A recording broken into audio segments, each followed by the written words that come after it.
चीन की चालबाजी का जवाब देने के लिए भारत ने नया रास्ता निकाला है। चीन एलएसी के पास कोई ना कोई ऐसी हरकत करता रहा है जिसके बाद उसे ही टेंशन होती है। लद्दाख को अब साल भर देश से जोड़े रखने के लिए बीआरओ तीसरा रास्ता तैयार कर रहा है। यह रास्ता बनाना बेहद जोखिम भरा था। सरकार ने इस रास्ते पर आने वाले इकलौते पास शिंगु ला पर टनल बनाने को मंजूरी दे दी है। क्यों यह रास्ता अहम है, देखिए हमारी ये स्पेशल रिपोर्ट।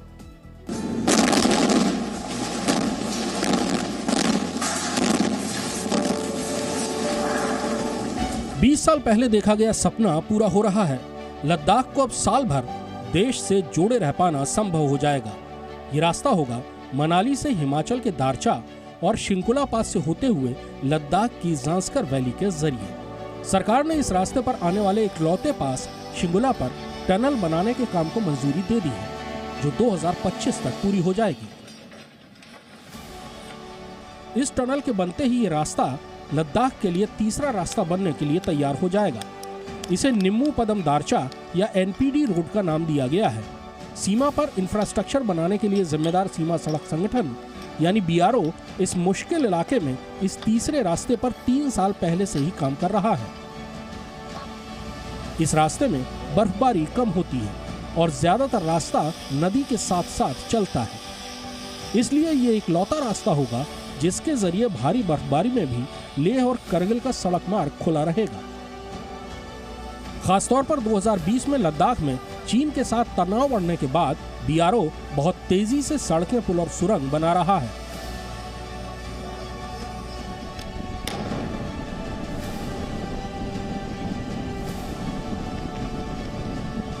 तो ये टोटल 103 प्रोजेक्ट्स जिनकी कॉस्ट 2900 करोड़ है, वो उसमें 67 ब्रिजेस हैं, 30 सड़कें हैं, 3 हेलीपैड्स हैं और बाकी कुछ अलाइड हमारा इम्पोर्टेंट इंफ्रास्ट्रक्चर हैं। तो ये देखते हुए आपको मालूम चलेगा कि जितना फोकस हमने प्रोजेक्ट्स पे किया है इंफ्रास्ट्रक्चर पे नदर्न बॉर्डर्स में, वो पहले नहीं था। अभी तक करगिल या लेह पहुंचने के लिए 2 रास्ते थे।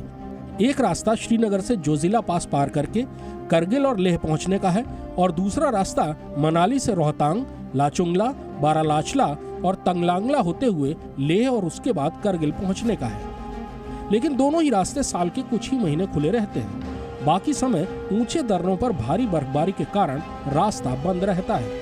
रोहतांग पास के नीचे 2020 में अटल टनल बनने के बाद मनाली से लेह का रास्ता कुछ आसान हुआ है, लेकिन अभी भी इस रास्ते पर 3 और पास हैं जो बर्फबारी में बंद हो जाते हैं।